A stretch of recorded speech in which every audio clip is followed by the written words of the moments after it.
Hi, everyone.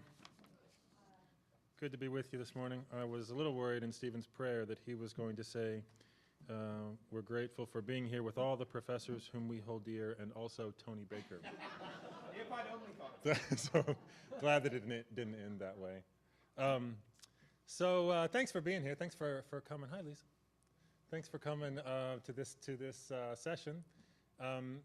As Stephen said, I have been working on a book on theological readings of Shakespeare. I'll say a little bit about where the project comes from, and then I'm going to tell you about this, what turns out to be the final chapter in the book. So I have sort of a long time interest in just English lit, and turns out when you're a theologian and you're reading English lit, you just find theological things happening in them in those texts. What I wanted to do with Shakespeare, though, there's been, of course, no one's written about more than Shakespeare is written about. Almost sort of, you walk over to the UT library, and I had this. This is an actual experience I had where I was going through just sort of looking at the shelves in the library, and I saw the 2 or 3 rows that were, Mallory, 2 or 3 rows that were Chaucer, and then I saw just all the way to the horizon was the Shakespeare books, and I sort of thought, wow, and so looking at them, I thought, this is crazy, and just to kind of take my mind somewhere else, I turned around to the books behind me, and it was Hamlet, Macbeth, play by play, all the way to the horizon. I thought, okay, this is going to take some doing here. I'm going to have to figure out a way in. Been lots of readings of religious readings of Shakespeare,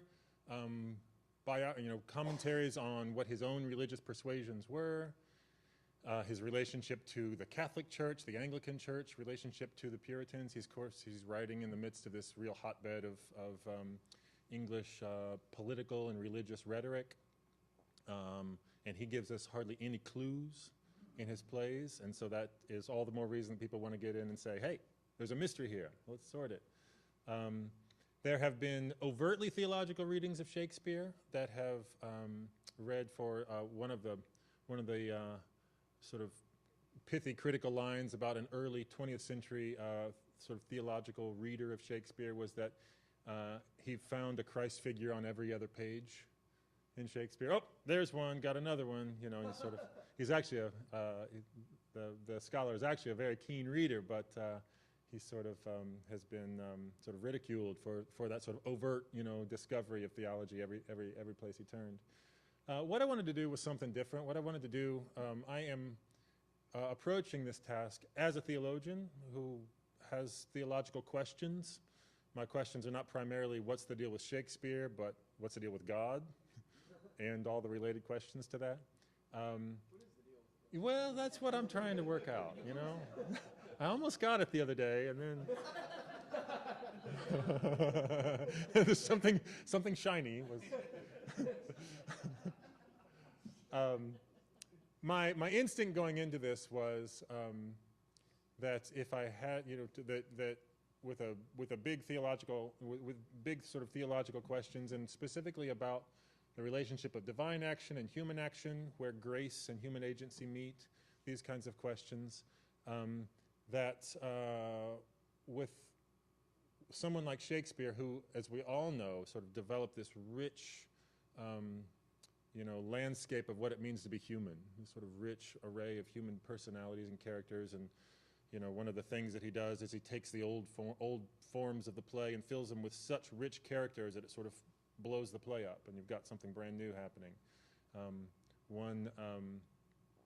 One well-known Shakespeare commentator currently still working says that Shakespeare invented the human.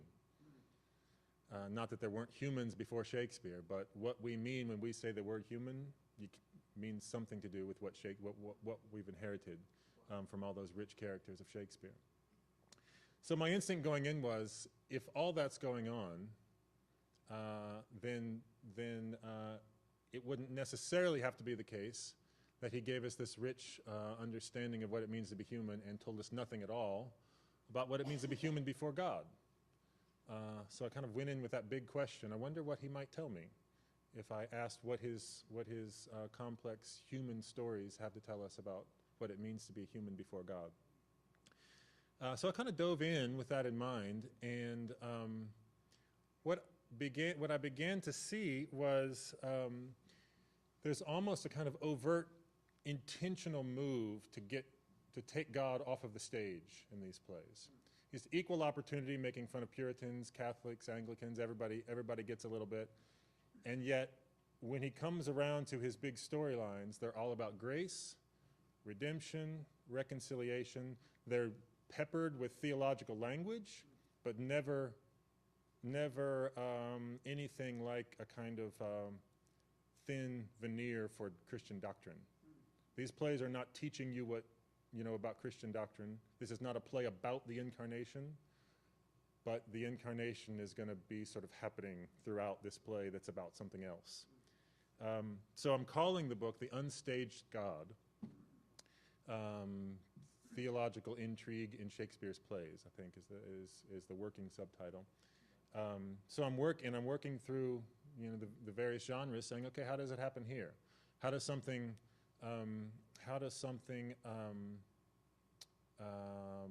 graceful happen? How do the arcs move towards reconciliation in the tragedies, in the comedies, in the history plays? So consistently, what I found when I moved through was that whatever play you're looking at, the pressure on the play is a richly theological pressure, even though God never shows up and says, "Here I am to work this stuff out."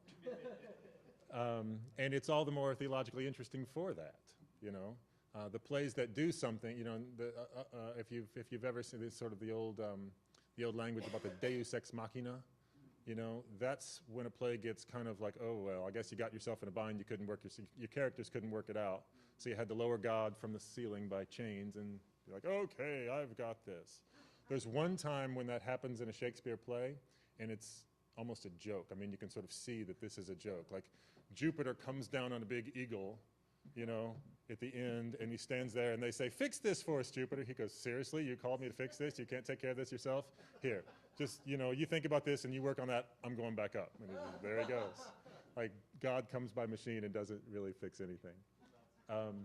So all this happening, there's sort of, and think about the way that a Shakespeare plot, it just, like, what happens right up front is that everybody loses control. The exception to this are the tragedies, where usually somebody has control in a very scary way right up until the end, and then the sort of the pressure of grace and reconciliation and faithfulness and loyalty and all those things that have been resisted through the play, they break through the faithfulness of these other characters. There's never anyone going around saying, I'm going to control this whole thing, and I'm going to make sure that the plot takes us where it's supposed to go. Which is a really interesting theological observation. These are plays that do, even when they don't have happy endings, there's this pressure towards grace and reconciliation, even though no one's in control. That's a really sort of really fertile theological ground, I think, to think about. What do we mean by when we pray for God to give us grace and to come and heal? We don't really mean, could you just lower yourself down by chains and fix this thing? I mean, we might mean that. Some people mean it. And sometimes we want it. But we kind of don't want it. That's not actually what we want. We don't want wipe out human agency, shut us down for a little while, boot us back up when this whole thing is fixed. That's not really what we're praying for, not really what we're meaning. And so there's this real sense where sort of Shakespeare's on to that. What might it look like if grace came through, but not in an overtly controlled, sovereign sort of way? So all this is what I see happening throughout the genres. And then I come to his last, what's probably usually considered his last play, the last play at least that he wrote alone, which is The Tempest. And The Tempest seems to do something very different. Let's see if I can get this working here. Eric, where do I aim this to make it happen? Oh, I got to turn it on first, don't I? You told me that. Green light. Green means go. There we go. The Tempest. So the Tempest begins with a storm at sea. Lots of Shakespeare plays begin or have some, like Paul, there's always a storm at sea. Someone's always getting shipwrecked. Storm at sea, people are freaking out because of the storm at sea. And then you realize there's actually a wizard on the island that's making this storm. This is Helen Mirren here as Prospero, or Prospera, I think in the film version. Prospero is making this happen. He is controlling the tempest. So already there's this suggestion of some kind of overt godlike figure here. Somebody is controlling the wind and the waves, and they are manipulating this boat and everybody on the boat, and there's this big plan at work. And very early on we find out Prospero is the magician on the island that's got this plan at work, and the island is in this case the whole world. So this is a sovereign of the world who has everything under his control. It's godlike power. On the island,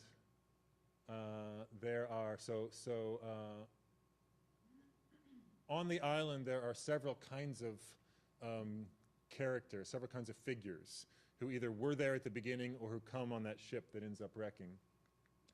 Central to these are the pair Ariel on your right there and Caliban on your left. Ariel is a fairy, a spirit of the air, and Caliban is a human, but also described as sort of fish-like demonic language used for him. Devil spawn, he's called once. He's the, and I'm going to say this very carefully so my tongue doesn't slip, he's the son of a witch. And so there's sort of something, he sort of blends some categories here. He's human, but there's also some sort of earthy magic going on in him. So one of Ariel's lines early on, you get this sense of the elements are at work in these two characters. Ariel comes on and he says, to fly, to swim, to ride on the curled clouds, Ariel and his quality. This is me and my people. We're coming from the clouds, we're riding the wind. The first time that Prospero addresses Caliban, he says, Caliban, thou earth, thou. Ariel seems to blend sort of the airiness of fire, the airiness of air, the lightness of water. He sort of moves in those three elements. Caliban is earth. Caliban is the stuff of earth. He's earth people. The island turns out to be a kind of, hey Kevin. The island turns out to be a kind of thin space where it's heavily populated by a kind of crazy metaphysical hierarchy. You got spirits of all sorts. Gods come and go on the island, spirits come and go on the island. And on the island, kind of like with Caliban here, who's sort of demonic, sort of human, you got this blend. So nobody sticks right in their category. The spirits can do things like sing so that humans can hear them. You've got Caliban, who seems to be just purely of earth, and yet he's also in charge of making the fire for Prospero, and then he starts to sort of look a bit more like Ariel. And so you've got this blend of sort of categories. Nobody's sticking in their sort of natural place on the island. Everything's sort of moving up and down. This is another one where goddesses are evoked and they come down to the earth, and then you sort of have to pull hard to get them to come down, and then there they are. They don't fix anything. They put on a kind of spectacle, a kind of display, and then they go back up. So lots of coming and going, moving up and down, climbing up and down ladders, all of this happening on the island. This is the play. Lots of famous lines from this play. One of them is Brave New World. Oh, brave new world that hath such people in it. What's interesting about that is Miranda, we'll meet her in just a second, she's the one who gives this line, and she has lived on this island her entire life, has only seen two other humans, her dad and Caliban, the fishman, devil spawn guy. And the rest is, she's been populated by this sort of magical island. This is all she's ever seen, all she's ever known. And when she sees this band of sort of, aging, shipwrecked sailors, that's when she gives the line, oh, brave new world that hath such people in it. She's just sort of stunned by what she's just seen. So again, it's sort of, there's a pun in her name, Miranda, about admiration. She admires. She's sort of full of a kind of naive admiration, but the time that she expresses it is when she sees a bunch of humans, not when she sees the familiar spirits. All right, so let's get into the story here. It's a weird angle. There we go. I see it now. Prospero stands up there, shipwrecks the boat. Miranda watches him do it, and she is overcome with sort of feeling, empathy for the suffering that she sees going on in this boat. There we go. So let me read you her first lines that she utters to her dad here. She watches the shipwreck and she says, "If by your art, my dearest father, you have put the wild waters in this roar, allay them, calm them. The sky, it seems, would pour down stinking pitch, but that the sea, mounting to the welkin's cheek, dashes the fire out." This is sort of, all the elements are involved in this storm, and they're all waging war on this ship with these poor sailors on it. "Oh, I have suffered with those I saw suffer. A brave vessel who had no doubt some noble creature in her dashed all to pieces. Oh, the cry did knock against my very heart. Poor souls, they perished. Had I been any god of power, I would have sunk the sea within the earth, or ere I should the good ship so have swallowed, and the frauding souls within her." Interesting thing that she says, she knows good and well who made that storm.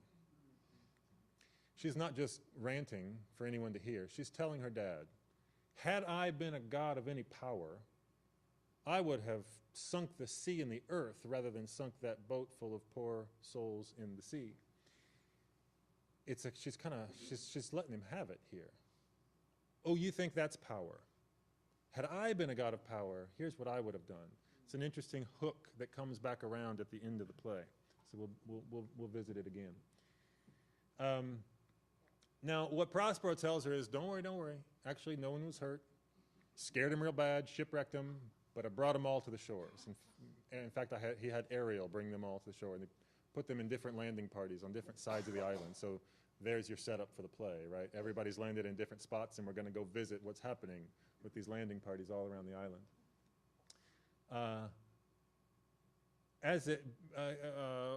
Prospero takes this opportunity to tell Miranda how she came to the island 12 years ago. They've never had this conversation. And he explains to her, I was a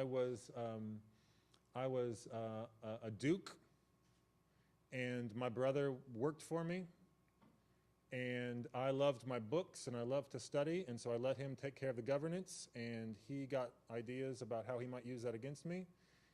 He got the king of Naples on his side, and in the middle of the night, the soldiers came, there was a coup, they kicked us out, and he took over in league with the king of Naples. Miranda says, how were we not killed? And Prospero says, there was one good soul who took care of us. Gonzago came and took care of us, and saw that we had a ship, saw that he saw that we had clothes. He even brought me my magic books, put them in the boat with us, and off we went to sea. Tells the whole story, long story. Landed on the island. As it happens, the ship that has been wrecked holds, of course, the King of Naples, his brother Antonio, the whole party, including that noble lord who put them on the boat and was kind to them. So then we go and we visit this landing party, and one of the very first things that Ariel does, Blue Spirit, very first things that Ariel does is he puts all of them but two into a sleep. Just saw a version of this in Chicago last week where this part was hilariously done. Puts all but two, Sebastian, who's the brother of the King of Naples, and Antonio, who's that usurping duke the brother of Prospero. So you got two brothers here. Everybody goes to sleep with the two of them. The king is asleep, the noble lord is asleep, the whole party is asleep. And they start having this conversation about, here's everybody asleep, and here we are with our swords. Nobody knows where we are. And Antonio's putting this idea into the brother of the king of Naples. He said, I have to pay a big tribute to the king of Naples. What if I helped you be the king of Naples, and maybe then we could work something out. And Sebastian sort of slowly gets it. And there's this moment where you can kind of see him, feel him kind of eyeing Antonio like, well, you're kind of scaring me right now. Like, there's something about you, that I'm not sure I should trust. Sebastian, the brother of the king, says, I remember you did supplant your brother Prospero. And Antonio says, true, and look how well my garments sit upon me. Sebastian at one point says, what about your conscience? And Antonio says, conscience, where's that? Like, was I supposed to get one of those? Because I got nothing. So Ariel waits until just the right moment, and then, of course, wakes them up. Nobody gets stabbed. It's a comedy. Nobody can get stabbed in a comedy. Those are tragedies. It's a different genre entirely. But we get so one of the things that plays out is this. We sort of watch these two, whom we've now learned are up to no good throughout here.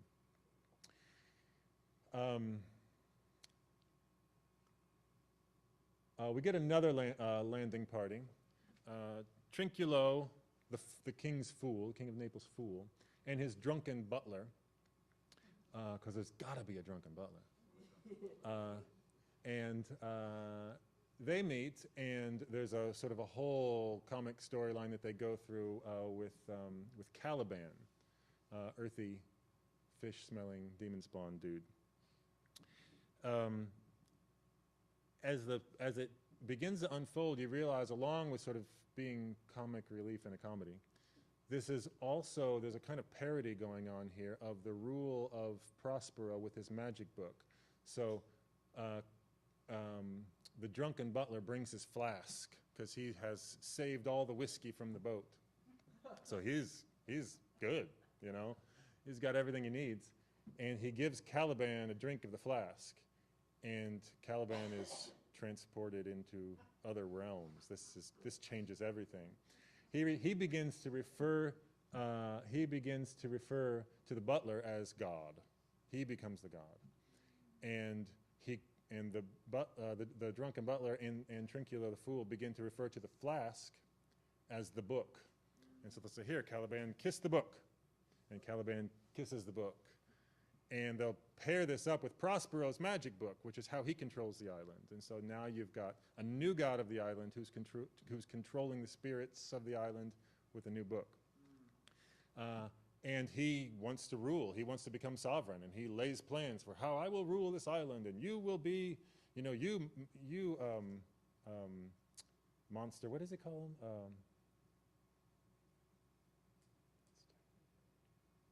Funny name he calls him. I can't remember. He refers to him as his monster, and he says, "You monster will be my viceroy, and I will rule here." And he lays all these plans out, and it's a kind of goofy version of the same sort of thing that Prospero's doing. He's reigning. He's become sovereign over this island with his book.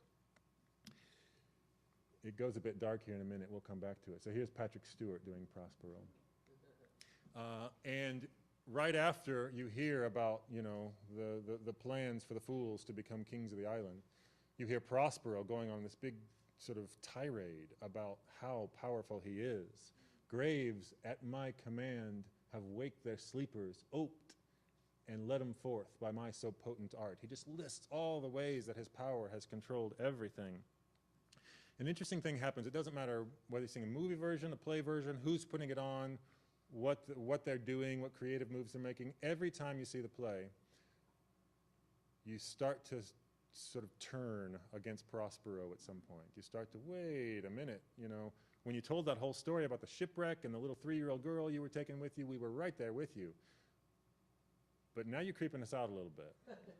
And you see him control, you see the way that he speaks to Caliban, calls him slave. You see the way that he talks to Ariel even, and makes threats hanging over Ariel's head, and you realize he's got a real thin grip on power. That's a mixed metaphor, but you see what I'm getting at.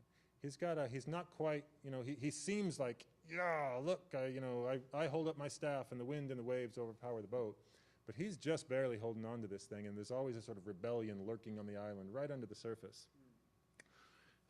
which goes back to that thing that Miranda says at the beginning. There's a bit of rebellion in her chastisement. Had I been a god of any power, here's what I might have done.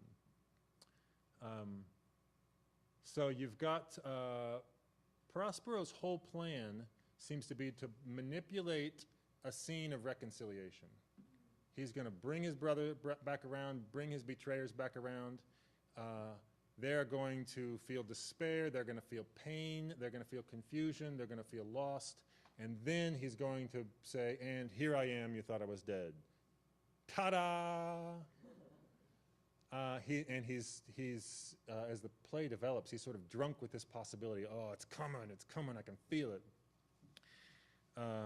He also keeps making Ariel this promise. This is the last task for you. You'll be free. I will let you free. Help me bring this thing home. There's one of the loops, important loops in the story is that the king of Naples has a son, Ferdinand, the prince. He brings him, and Prospero manipulates the two of them, his own daughter and the king of Naples' son. Ferdinand and Miranda come together and fall in love. And this is all part of Prospero's plan too. Here's my way back in, my unarranged marriage, but that seems like it just happened magically on this island. Kind of did happen magically on this island. There's a very interesting line where the two of them are just completely taken with each other, completely enthralled with one another. There's no love spells or anything. He just arranges them to come together and steps back. And they're completely taken with each other. And he has a line something like, I'm very pleased with this, but I can't experience this because there's no surprise here for me. Like I've just arranged it. I've just made it happen. And so he can't share in their joy. He can just sort of be happy that his plan is working out. So you get this sense that there's something, although it seems like this is a play about somebody who remains who has power and sovereignty and keeps everything under his control, there's a sort of undercurrent that's making us wonder if that's actually a good thing. Back to the fools, and this is where it gets this is where the fools go a little dark.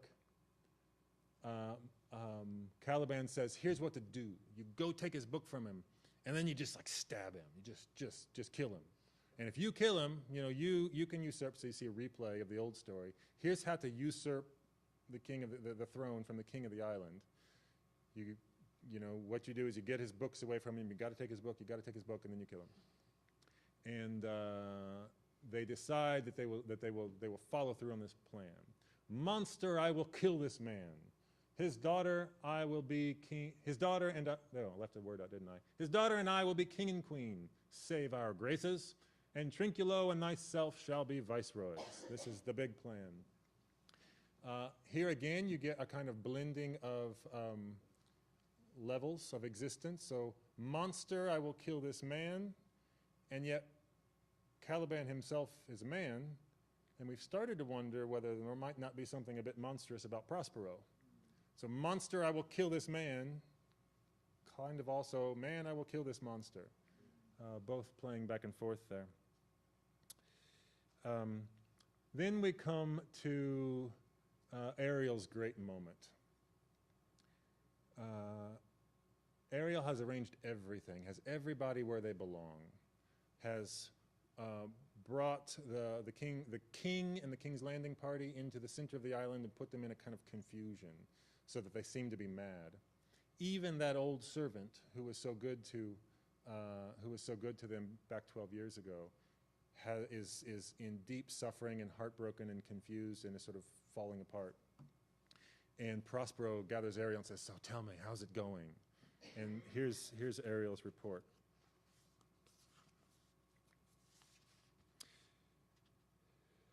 How fares the king and his followers? Prospero says.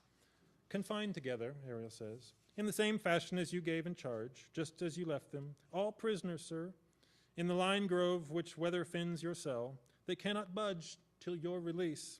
The king, his brother, and yours abide all three distracted, mad, and the remainder mourning over them, brimful of sorrow and dismay. but chiefly him that you termed, sir, the good old Lord Gonzalo, your old servant. His tears run down his beard like winter's drops from eaves of reeds. Your charm, so strongly works him. So he's just sort of reporting, but his report is, you remember that one that you called the good old Lord, the one whose kindness saved you? Yeah, he's weeping so hard it's just sort of running down his face. Your charm so strongly works him, that if you beheld them, your affections would become tender. Prospero says, does thou think so, Spirit? Spirit is important there. Does thou think so, Spirit? Ariel says, mine would, sir, were I human.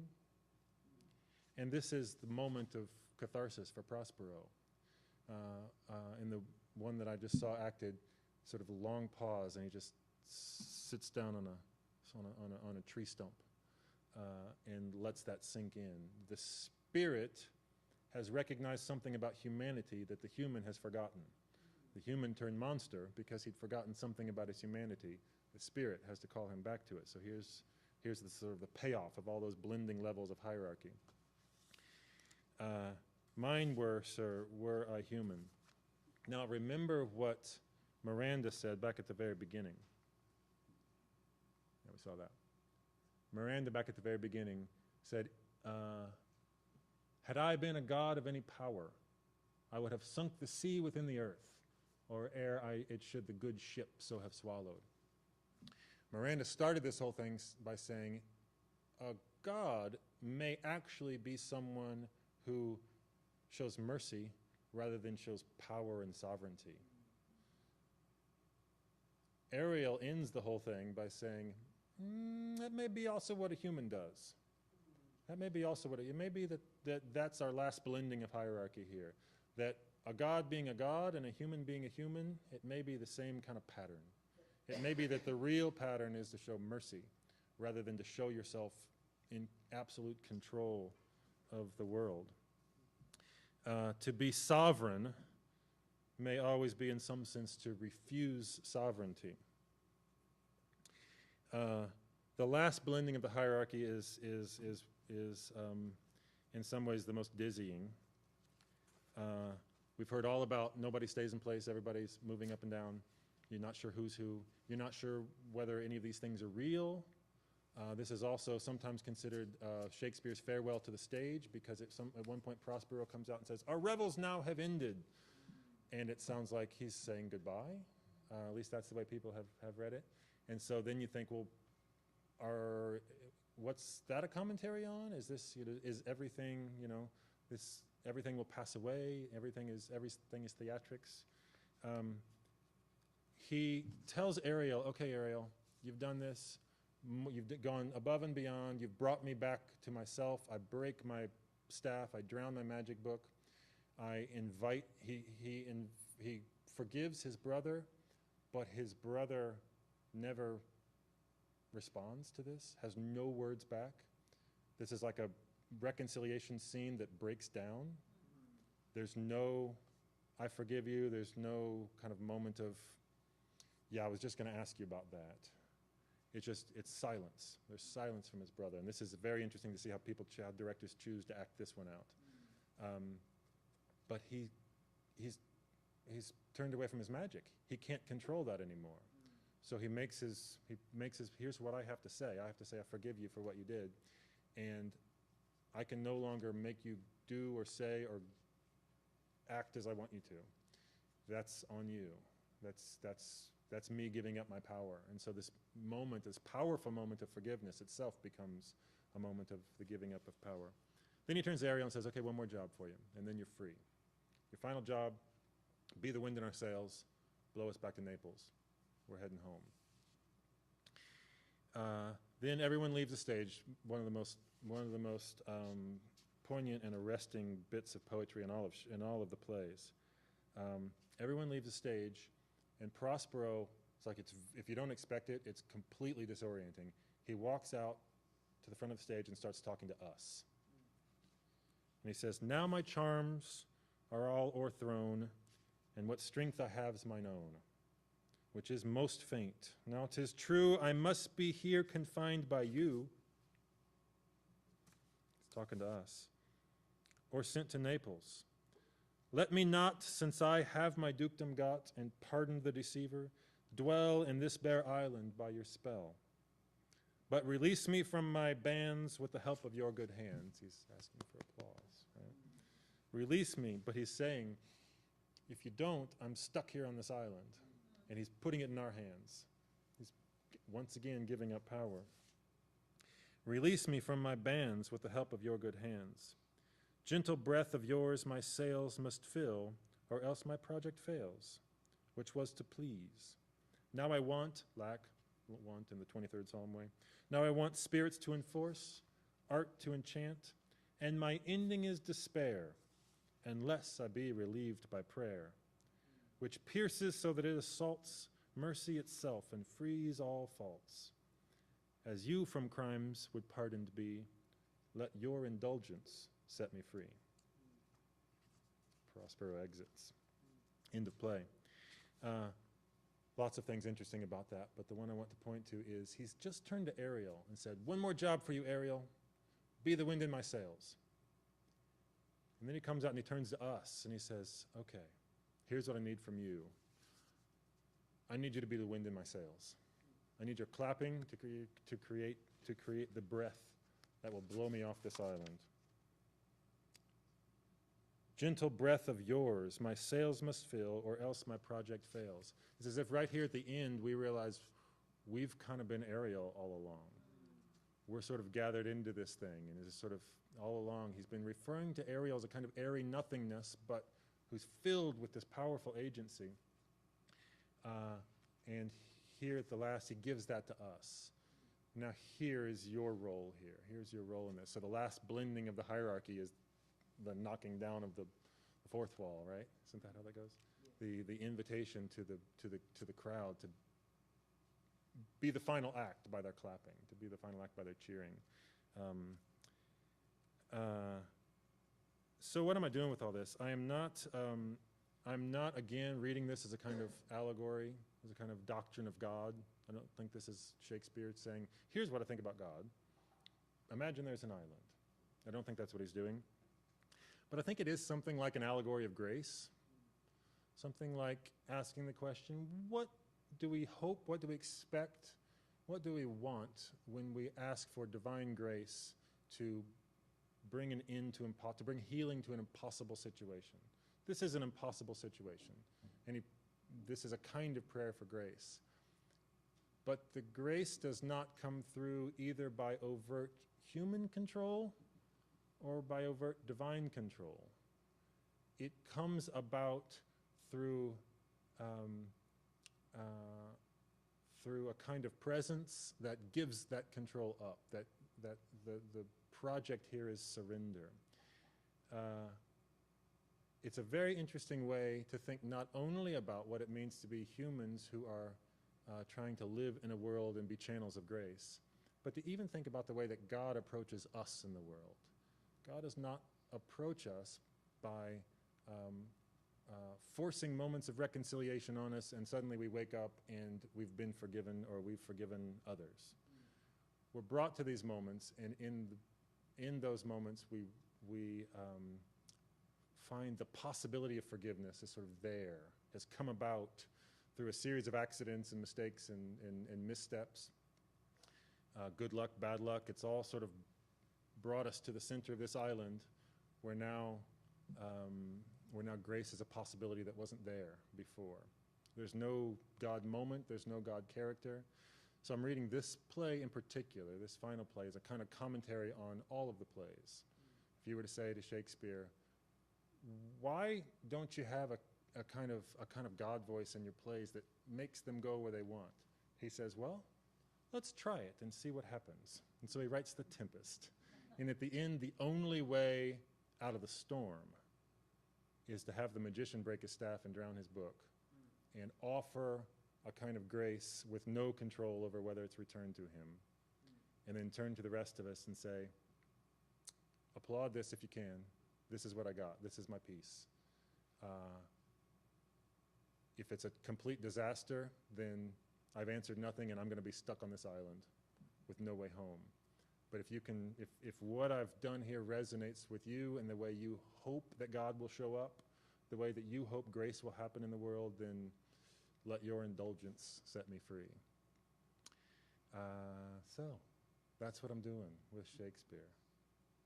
Thanks y'all for paying attention. Anybody have any thoughts or questions, comments about any of it?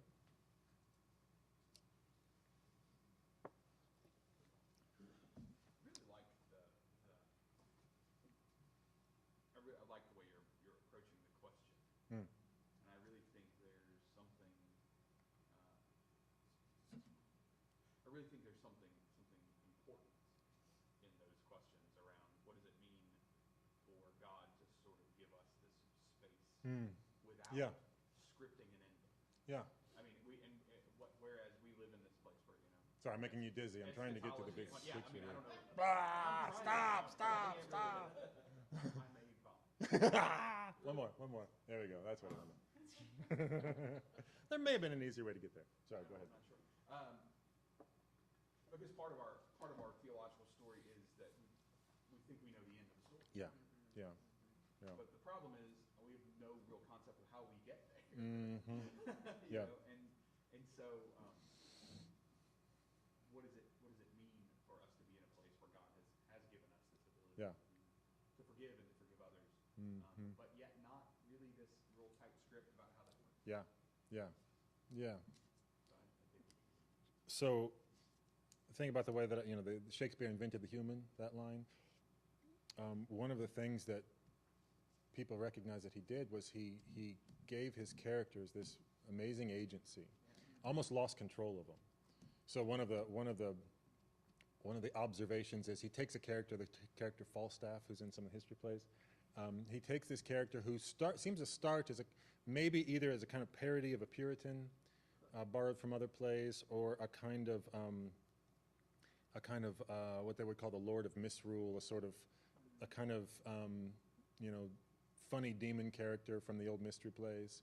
Sort of puts him on stage, but then he fills him with this life that he just sort of breaks out of those molds. And by the end, you're like, whoa, what happened there? And it's almost like you can imagine Shakespeare just sort of pinning this character and just losing control of him. Like, whew, man, I don't know what to do with Falstaff anymore. I didn't know he was going to say that.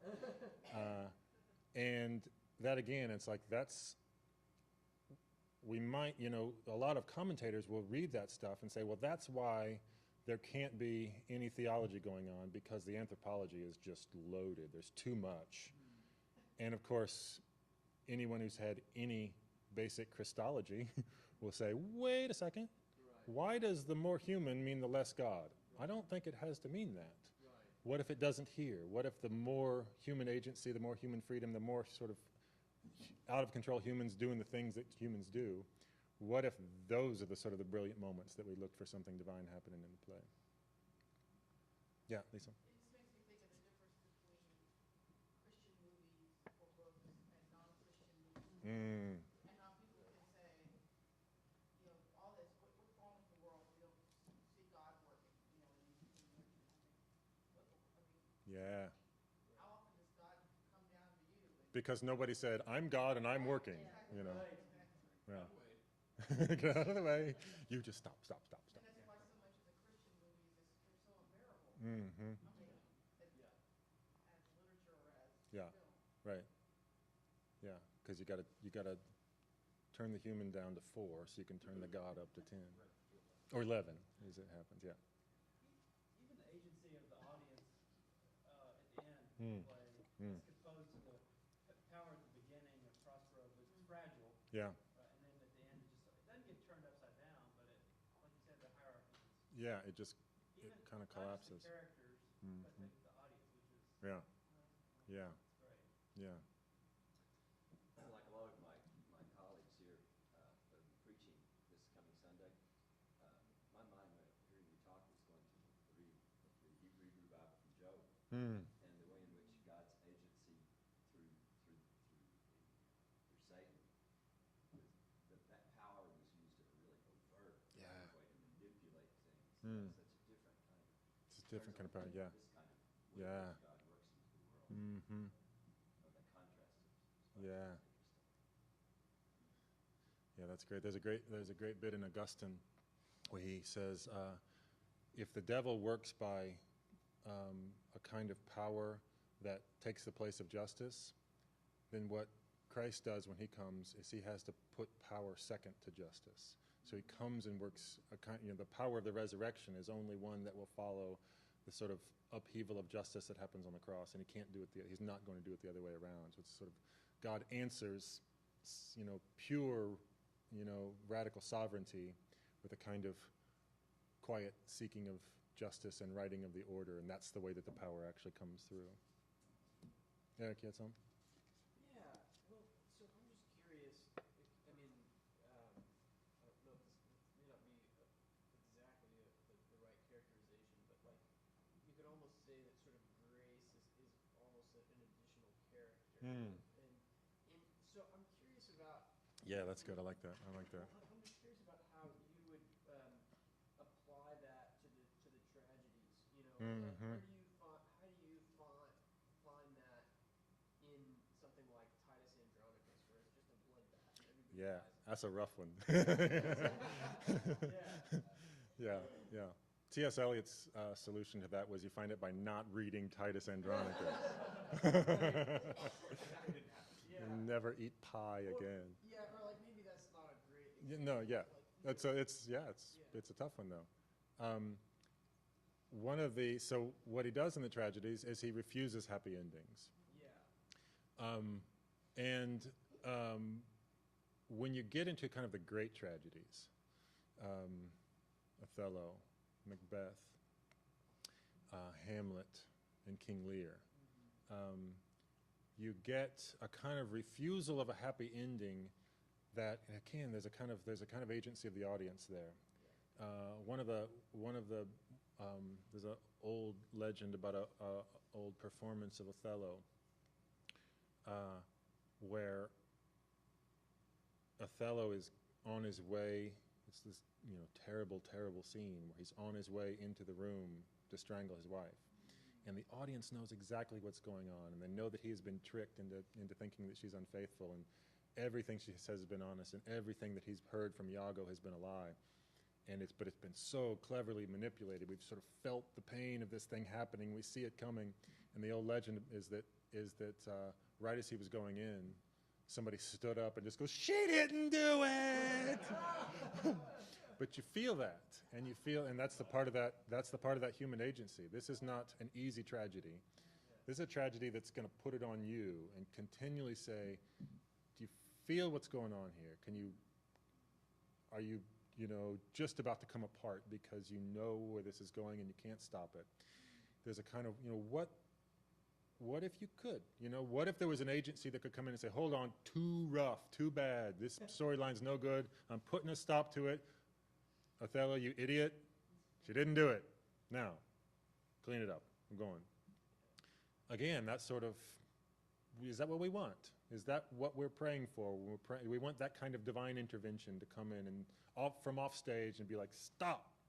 What we do instead is we feel the tragedy, and we feel what a world that God refuses to control can do, and where that pain can go. And King Lear especially, you don't leave King Lear, if you don't, you leave King Lear feeling like, what do I do with the kind of refusal of the heavens to answer? You don't leave, and that sort of, if that happens, if you leave that way, it's sort of, exactly.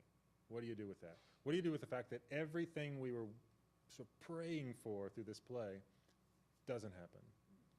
And there's this moment where it looks like it might, but then no, Cordelia's going to die. This is the addition that Shakespeare makes to the old King Lear play. And it's terrible. And people would come to the play saying, "Oh, it's a rough play, but at least Cordelia lives on and carries on the family and sort of redeems it." No, Shakespeare kills her. She dies at the end, and you're just like, I got nothing. You're giving us nothing. And it's, again, that sort of, it would be, I could give you a contrived script. Okay, rough bits, loop it back around to happy ending. No. And by taking us there and refusing that, to me, it's sort of giving that agency to the audience and saying, okay, where are you here? You know, how are you gonna respond to this play? What are you gonna feel here at the end? And if you feel that pain, and if you feel this desire for this unredeemed world to find grace, then something powerfully theological has happened. Way more theological than if Cordelia got a resurrection scene at the end. That'd be nice and make us feel better. This one does a different kind of work, but I don't think it's any less theological. And isn't Winter like Gospel of Mark and that other endings were added? Runaway in terror. Yeah, yeah, yeah. A different version of it. Mm-hmm. Yeah, Happy, happy ending. yeah, yeah, yeah, yeah. Anything else? Yeah. Can I say two or three things quickly? Come on, bring them. Well, you know, for those who don't know me, I'm MAR, but I sat in on in-dev classes, okay? When I was a child, I went to Roman Catholic Mass in Latin, Yeah, and I didn't know what a play was. yeah. But I felt like I was at a play during Roman Catholic productions before anybody ever could help me. All right, then I learned about plays. I read Tempest at least twice, reading the script for play, I mean for class in grade. But I had the honor to work on a production. I was a backstage person. Not sure what I was, stage manager, maybe not. But what Of the Tempest? of Tempest, yes. So I lived through it forever and ever, it seemed like. But what your discussion though, I think I'm the only one in this audience who sat there and tears are running down my eyes as you're finishing your words. Because then I thought, my God. And these are junior college folks who are doing this production. It's like we were living this mass, this production. Day after day as we're putting it all together, and then to sit in that audience or sit backstage wherever I was, and to hear those last lines, it was sort of like a very interesting mass that nobody else would call the mass but me, maybe. But I really appreciate your remarks. Oh, thank you, thank you. Sure. Thank you. In the last lines of Prospero, there's several, and this is not something others observed this long before me, but several liturgical references, sort of mass kinds of references here. You know, pardon, indulgence, and then of course the prayer, the pardon again. So there's all these sort of mass kinds of words that he comes and delivers to us at the end and reminds us about forgiveness from our own sins. This is really what this is, and he gives it to us. Yeah. Yeah. One of the things that I don't think I've ever thought about in terms of the Tempest or these kind of plays, but I think you highlighted it. I'm really kind of enjoying thinking about this sort of subversive the subversive aspect of kindness, the subversive aspect of like Prospero doesn't intend to care about anyone, Right. but it sort of seeps. He intends to get his stuff back. Yeah. Yeah. In this weird kind of way. Yeah. You know, in the rebuke of his daughter, or in Ariel's that kindness, this kind of pity, this kind of grace, sort of works its way in there. Yeah. Like, you know, like a virus. Yeah. Almost. Yeah. You know, it's sort of viral kindness. Right. You know? Yeah. I didn't want it. I got it. I can't get rid of it. And now I'm going to. There's no antibiotic for it. Yeah, like, yeah. Right. I mean, that's almost how it seems. That it's this, as Eric called this unseen character, but and I like that. I mean, I love that and sort of this image of redemption as well. Yeah. That this kindness kind of finds us and grabs a hold of us in a way we don't really understand or intend. Yeah. Yeah. Yeah. This is a half-formed question. Those are all stuff. Well, I mean, I'm just wondering, we tend to work in a largely hierarchical environment, and I'm just wondering, what counsel does this give us in our pastoral interactions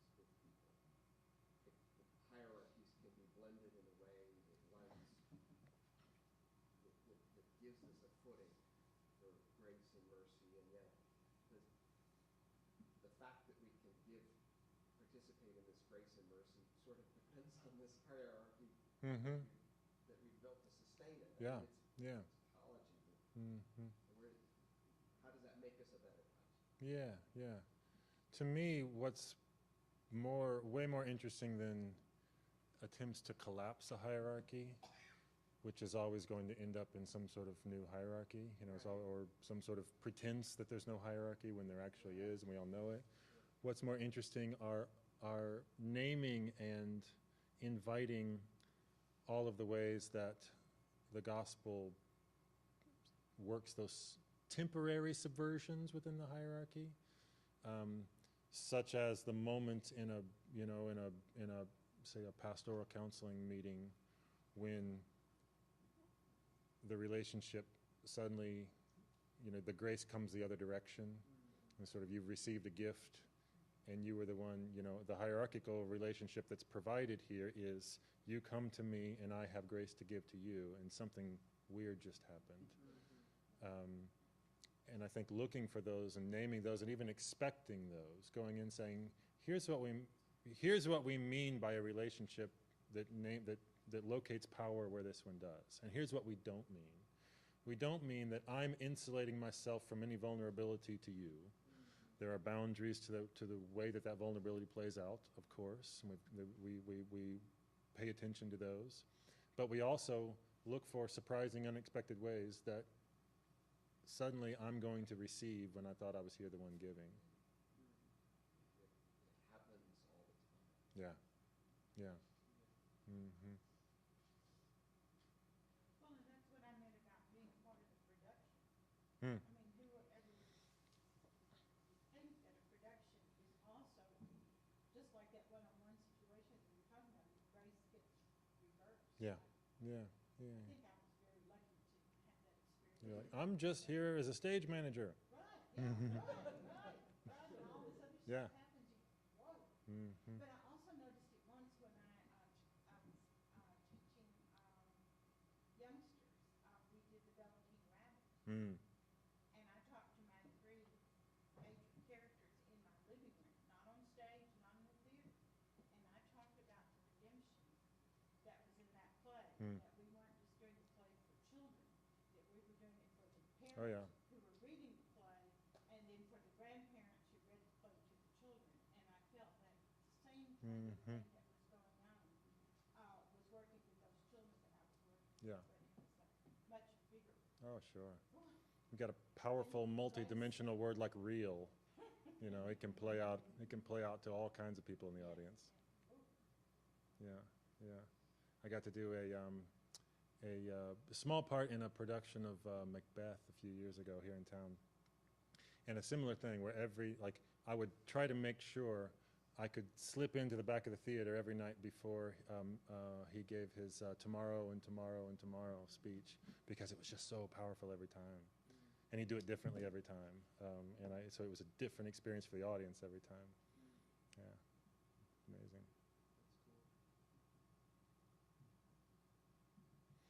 Hey, thanks y'all for listening and for the conversation. I've enjoyed it very much.